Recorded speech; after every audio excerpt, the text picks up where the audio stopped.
Hello guys, and welcome back to the channel. Where today guys, I'll be showing you how to use the layers panel in the Wix editor.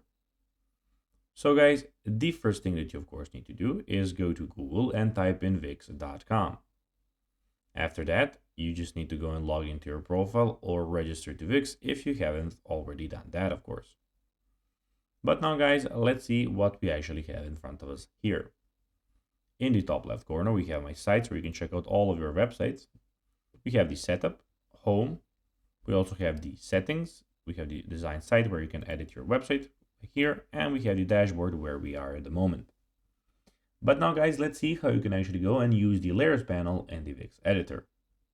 So it is pretty simple and you just need to go and follow these few steps that I'll be showing you to know how to do it in no time.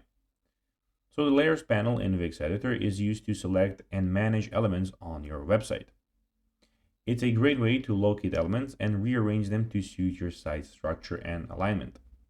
To access the layers panel, click layers on the bottom left of the editor.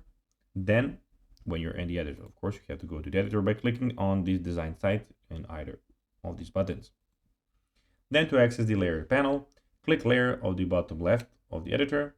The panel is divided in the header, main page, and footer, so you can quickly locate the element that you want. Click either header, page, or footer to view the elements in the area. So guys, that'll be everything for this video. I hope that you found this video informative and entertaining guys. If you did, don't forget to like this video, share it, subscribe to the channel, and put the notifications on, as guys, this really helps us grow our channel.